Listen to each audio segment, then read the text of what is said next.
In this video, we will basically discuss about the synchronous generator construction. जैसे कि आपको पहले पता है कि हमने जो प्रीवियसली जो वीडियोस की थी उसमें मैंने इंट्रोडक्शन ऑफ सिंक्रोनस जनरेटर को एड्रेस किया था।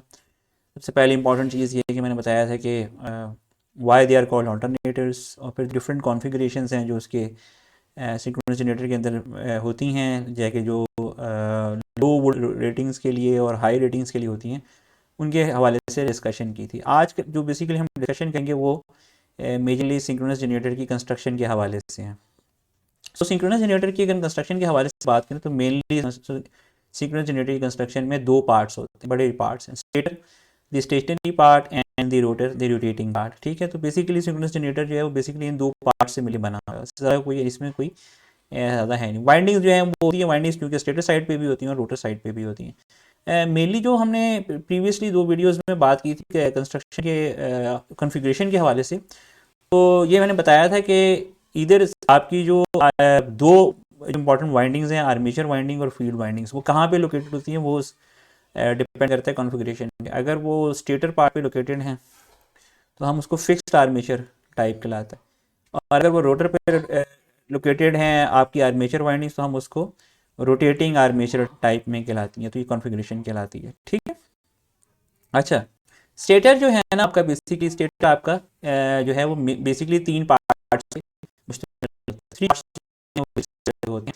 First is called frame, second is called core, ठीक है। सबसे पहला जो आपका जो है स्टेटर जो है stator is type of cast iron, और कास्ट आयरन से यानी जो है वो ऑब्वियसली यूज तकरीबन तमाम इलेक्ट्रिकल मशीन्स के अंदर जो है वो कास्ट आयरन टाइप यूज़ की जाती है।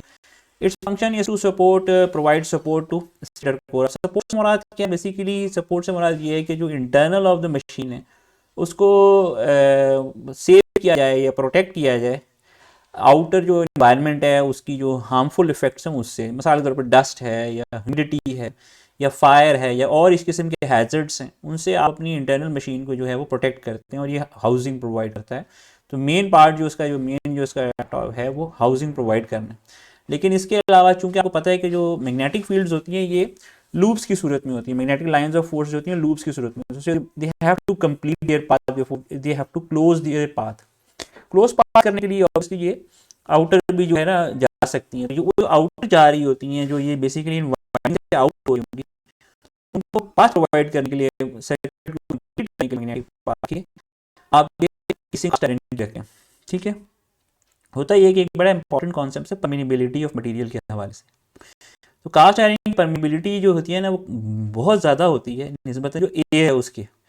सो इसलिए हम जो है कास्ट आयरन जो है फ्रेम प्रोवाइड करते हैं, और ये मैग्नेटिक सर्किट को कंप्लीट करता है providing with minimum reluctance to the flow of flux के। ठीक है, अच्छा, नेक्स्ट जो है स्टेटर कोर। स्टेटर कोर जो है ये कोर अनदर इंपॉर्टेंट पार्ट है आपके स्टेटर का, और ये बेसिकली मेड ऑफ होता है सिलिकॉन स्टील थिन फिल्म का। इट्स और इसकी वजह ये होती है कि to avoid eddy current and hysteresis losses. Eddy current losses को रिड्यूस करने के लिए सिलिकॉन स्टील यूज़ की जाती है। अब सिलिकॉन स्टील क्या है? सिलिकॉन बेसिकली ये होता है कि आपके जो स्टील लेमिनेशन होती हैं उसके अंदर सिलिकॉन को ऐड कर दिया जाए ताकि स्टील की रेजिस्टेंस इन्हेंस हो जाए। स्टील की रेजिस्टेंस इन्हेंस करने का मतलब ये होता है कि एडी करंट्स के इफेक्ट्स को रिड्यूस किया जा सके। ठीक है, जैसे जैसे रेजिस्टेंस ज़्यादा होती जाएगी एडी करंट जो है वो उतने स्मॉल होते जाएंगे, उतने स्मॉल होते जाएंगे। उसको बढ़ाने के लिए आप जो है सिलिकॉन स्टील के अंदर सिलिकॉन इंट्रोड्यूस कर देते हैं। ठीक है, अच्छा, नॉर्मली जो हम स्टेटर कोर जो हम, क्योंकि यहाँ पर होता ही है कि यहाँ पे एक रोटेटिंग मैग्नेटिक फील्ड जो है रोटेट करती है आप सिंक्रोनस जनरेटर के अंदर, और वो बार बार कट कर रही होती है आपकी स्टेटर को भी कट कर रही होती है। तो हम यहाँ पे यूज़ सॉफ्ट फेरो मैग्नेटिक मटीरियल। तो चूंकि ये मैग्नेटिक फील्ड बहुत तेज़ी से चेंज हो रही होती है, सो ऑब्वियसली ये आपके स्टेटर में हिस्टैरिसीस लॉस या कोर लॉसेस कर सकती होती है। उसको रिड्यूस करने के लिए आपको सॉफ्ट फेरोमैग्नेटिक मटेरियल्स यूज़ करने पड़ते हैं। अगर आप हार्ड यूज़ करेंगे तो फिर ये जो स्टेटर की हिस्टैरिसीस कर्व होती है ये बहुत बड़ा एरिया लेती है और इससे बहुत ज़्यादा लॉस होता है।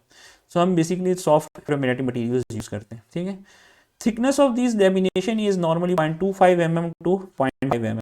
लैमिनेशन क्या होती है, आपका स्टेटर है ना वो कोई एक पूरा सॉलिड की स्टेम होती हैं जो उनको आपस में जोड़ दिया जाता है, कोई स्क्रू के थ्रू या किसी और फिक्सचर के थ्रू जो है इनको आपस में जोड़ लेमिनेशन की के साथ। तो इस तरह की आपके पास बहुत सारी लेमिनेशन होती है जिनको स्टैक टुगेदर करके जो है ये जो कोड क्रिएट किया जाता है।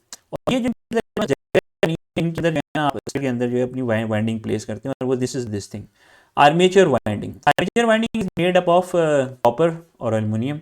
ये अमूमन कॉपर या एल्युमिनियम की बनी होती है। अमूमन ये हम इनको 3 फेजेस में जो है वो करते हैं, 3 फेजेस होते हैं इसके जिसके अंदर ये वाइंड हुई हुई होती है। Normally copper is preferred over aluminium. Copper has basically better properties when used in windings. और हर वाइंडिंग जो आपकी होती है ना उसके ऊपर जो है एक लेमिनेशन चढ़ी हुई, एक बेसिकली कवर चढ़ा होता है, एक प्रोटेक्टिव शीट होती है that makes it insulated from other windings. अगर आप ये ना चढ़ाएं तो तमाम कंडक्टर शॉर्ट सर्किट हो जाएंगे और सब जल जला जाएगा। तो हमें बेसिकली ये करने के लिए प्रोटेक्ट करने के लिए इंसुलेट किया हुआ होता है, इसके ऊपर एक मटीरियल क्या होता है, शीट सी चढ़ी होती है जो इसको प्रोटेक्ट करती है। और ये बड़ी इंपॉर्टेंट होती है। आपको याद रखना पड़ता है कि वाइंडिंग का टेम्परेचर कभी इतना ज़्यादा ना आ जाए कि ये जो शीट है ये पिघल जाए या डैमेज हो जाए या ख़राब हो जाए, क्योंकि eventually that will lead to short circuit in the winding. और फिर आप अक्सर बता रहे होते हैं, वो लोग बता रहे हैं कि जी आपकी वाइंडिंग जल गई है, अब नई वाइंडिंग करनी पड़ेगी। तो ये ज़रा इसमें बड़ा अहम है। टेम्परेचर कभी भी जो है ना मशीन का इतना है तो अमूमन कभी कूलिंग डक्ट्स लगाई जाती हैं और इस तरह के इंतजाम किए जाते हैं कि आपका जो सिंक्रोनस जनरेटर वाइंडिंग के अंदर जो है हवा जाती रहे, वो कूल ऑफ दे रहे।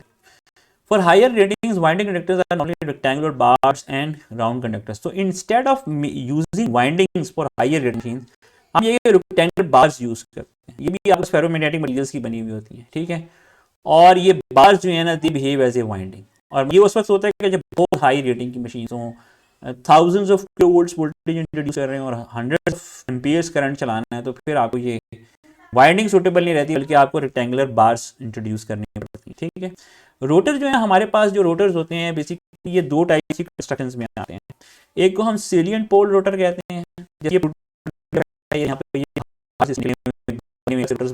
एक साउथ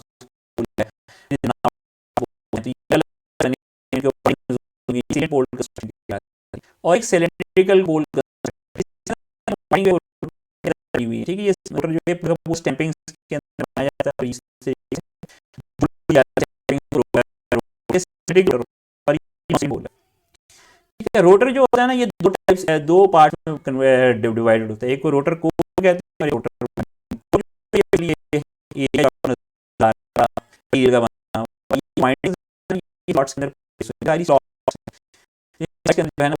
प्लेस ही होती है। सेलिएंट पोल रोटर जो है ना ये प्रोजेक्टेड पोल रोटर होता है और ये बेसिकली ड्यू टू और ये इसकी पूरे शक्ल नजर आ रहा है यहाँ तरीके से। ये जो रोटर होता है डायमीटर में डायमीटर बड़ा होता है और यहाँ भी आप देखो डायमीटर बड़ा होता है, जा रहा है डायमीटर ज्यादा होता है, बस लेंथ छोटी होती है। Normally the speed of this type of rotor, जो speed of this type of rotor is low due to heavy mass projection, क्योंकि ये बाहर निकला हुआ और इसकी वजह से स्पीड भी लो रखनी पड़ती है, बहुत ज़्यादा स्पीड पे नहीं चलाया जा सकता। जबकि इसके मुकाबले में सिलेंड्रिकल पोल रोटर जो है ना वो बहुत ज़्यादा स्पीड पे भी चल सकता है, उससे कुछ नहीं होगा, ठीक है। और also the air gap between rotor and stator is non uniform. ये भी एक और इसका मसला है कि एयर गैप जो होता है ना वो नॉन यूनिफॉर्म होता है, अदरवाइज सिलेंड्रिकल रोटर में एयर गैप भी यूनिफॉर्म होता है। की बॉडी फिर इसके बाद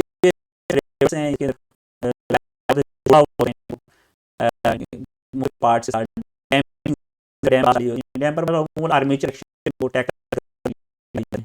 ये 6 पोल कंस्ट्रक्शन है जो इसमें आपको नजर आ रही है। ये सिलेंड्रिकल पोल रोटर है और it's a non pole rotor और it's of small diameter and long length. देखिए यहाँ पे कितनी बड़ी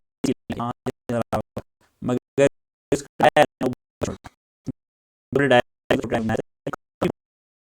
नजर आ रहा है।